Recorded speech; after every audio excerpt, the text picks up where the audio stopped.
I guess I can tell the story because first it was, when I was at McDonald's, it was 6 minutes. When I got, no, it was 0 minutes. I got down here to the stop.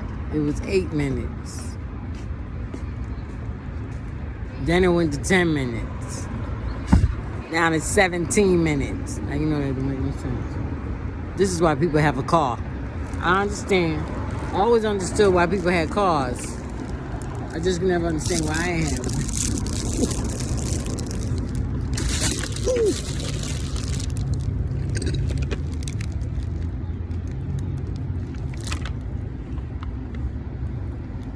I keep looking, hoping that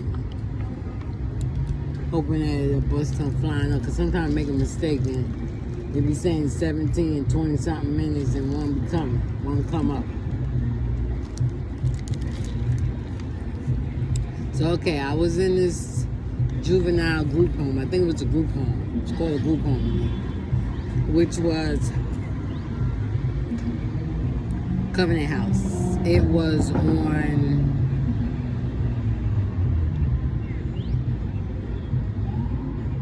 43rd and 11th. If y'all know where the Port Authority is,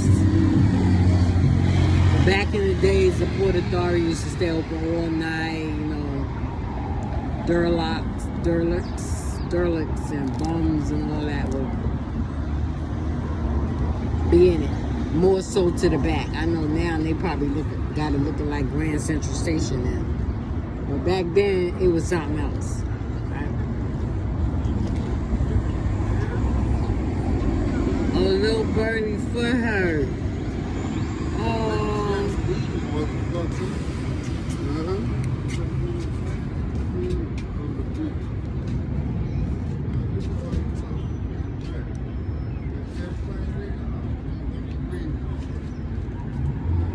So,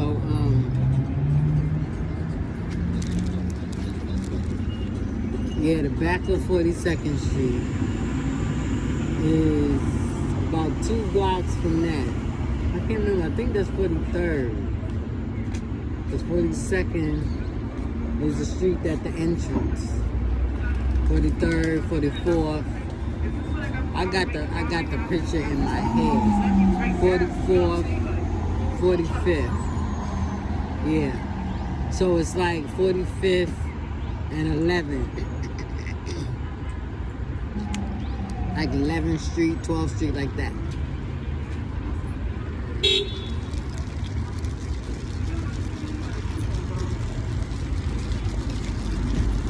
Somewhere over there.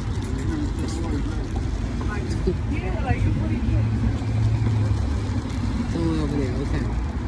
So, it you know, it was over, but you had to know where it was because it wasn't broadcast. It wasn't like they had a big old sign, Covenant House, blah, blah, blah, blah. Now, once you walk into it, I think it had a sign, it had a dove on it or something like that. But anyway, maybe they had a big old sign, I don't know. But the cops was the one that took me there. I was there twice. The first time I was taken there was because, as I told y'all in the story, that I got kicked out my father's house, his girlfriend's house. And my father kicked me out along with her. Or she kicked me out and my father agreed with her. I have that story. And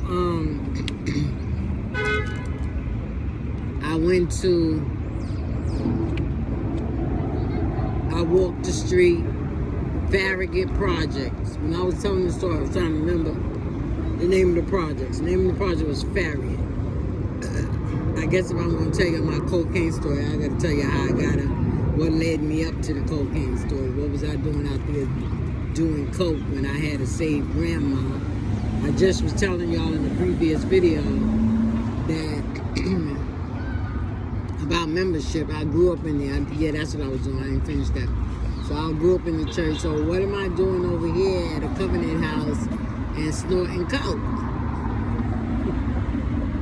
I'm laughing now, but look where he brought me from. Yeah. look where he brought me from. He brought me from sniffing coke into his marvelous light. I'm so glad that he brought me from a mighty long way. Yeah, I just made it words, but hey. Yes, that's why I'm laughing, because I could have been caught up in a whirl, you know.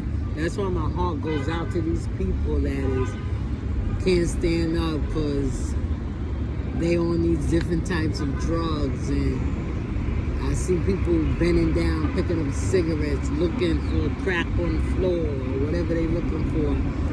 You know, I was just a step away from it. Now, because I was young, doesn't mean that I could not have went down that lane, you know.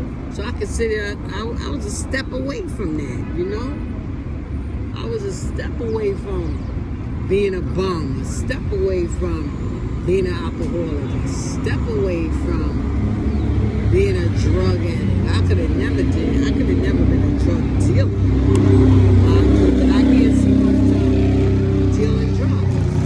You know, that wasn't in my genes, and plus that's more of a power move. You know, I look at it as people that want to be in control and want to be in power. They were,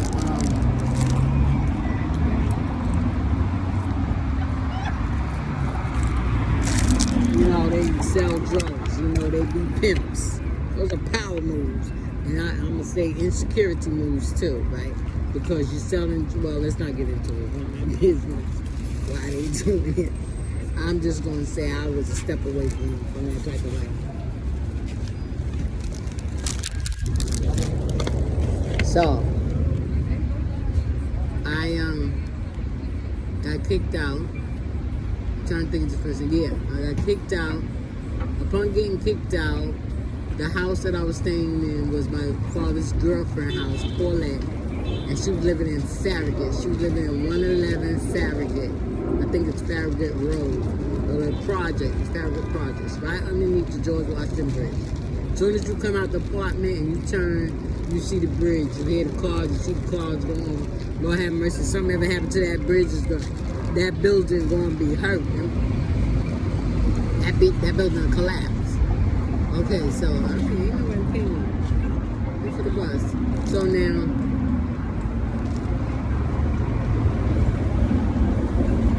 went on, left out of her house. I'm trying to see, it was nighttime. Yeah, it was nighttime. Because I got tired of her and my father arguing. I got tired of her picking on me. My father wasn't there.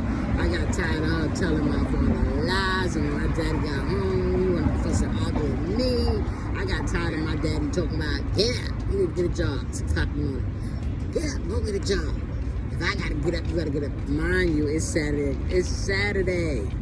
You work for the city. You ain't working today. Why you bothering me? Like, that's what be going on in my head. You come in the room, wake me up, wake me up, wake me up. Get up. You need to be doing something. Okay, so I went out there. I joined auxiliary police. That didn't satisfy. So when you supposed to get paid? Thank God I didn't get paid, because they probably would have snatched my money up. What was I going to do with money? I was just about 15, 16 years old. I was in high school. And they said once you've been there for 6 months, then you get on their payroll, and then you have the opportunity to apply for city jobs and apply for a police officer, administrative, what they call that? Administrative aid in the police department, all that stuff, right? And I was going. Oh, yes, I was faithful. Yes, I was. Because I wanted to get out that house. Anything that took me out that house, I went for it.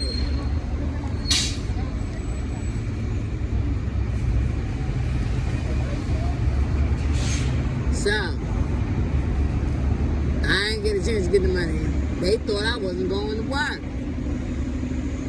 So, you know what? That's why I got to throw this in my head. This is why I understood when Dale used to tell me, Mommy, you think I'm out there doing this, that, and the other.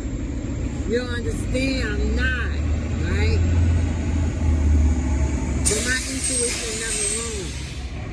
never wrong. And when I say never, never. If it is wrong, I'll want to apologize. The Lord always will let me know. Even being unsaved with my children. But I was saved like all the time.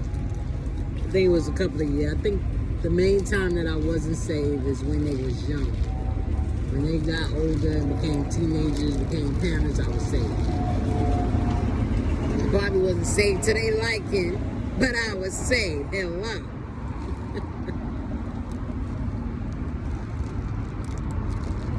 So, went on. My daddy think I'm out there hitting the sack. I was hitting the sack trying to find some sleep, trying to go to sleep, because he wouldn't let me sleep. None of them. Didn't know that crazy woman. It's the truth. They all drunk. They was alcoholics. You know, you can say, yeah, they drink alcohol. No, the alcohol drank them. Because it be in their pores. I could smell it. She drank so much that when she was sober, she looked drunk. My father, when he was sober, you know he was sober, but he looked weird. My father had the craziest looking eyes. His eyes was like, when he was sober, his eyes looked like he had pools of liquor in it. He never was big. He never gained weight. I don't know, maybe because it was a liquor. He probably was drinking my father probably was drinking a long time. By the time I came around, he probably had done drank 10 years then. I don't even know how old my father was when I was conceived. He sure enough wasn't no young man now that I'm thinking about it. Well, we didn't think about that. I'm just trying to think how old he was when he conceived me. Alright, so we're going. So, alright. Kick me out of there. Nighttime. Alright, you gotta go. You gotta leave. All that don't want you here. So you need, I don't think. Excuse you. Lord, let that bus come so I get up this corner. I'm at 140th and 3rd Ave. Everything and anybody can go.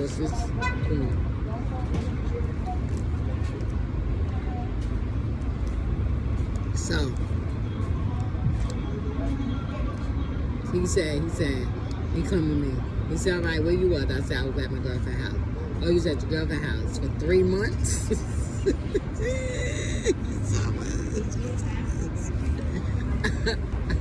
I didn't go home for 3 months. Now, mind you, the girlfriend I was staying with, she went to church. She was a Pentecostal. They was Pentecostal. This is why I say, you know, this is why the Bible say everybody that say Lord, Lord ain't gonna enter in. So just because you go to church, that don't make you saved, and that don't mean you getting in no heaven. I'm glad I learned that. So I ain't breaking my neck trying to get to church just to show off the people that, oh yeah, I'm going to church. I ain't breaking my neck trying to do nothing for nobody. I'm going to do it for the Lord now. The Lord say stay home, I'm staying home. I ain't playing no more. All that work I did for these yes, Lord. I'll say yes to the Lord forever. Oh, thank you. And I'll never stray again. No, never. You people crazy. I'm over here singing. You gonna stop it? Oh. Come on, you wanna join my song? Come on. So, all right. So he comes. He said, all right, 3 months. You stay with your girlfriend for 3 months, Sherry? I said, yes, sir. I used to call my father. I say, yes, sir, to my father. And yes, ma'am, to my grandmother. Ooh, something just popped. Nothing. The thing came off. What is going on with this thing?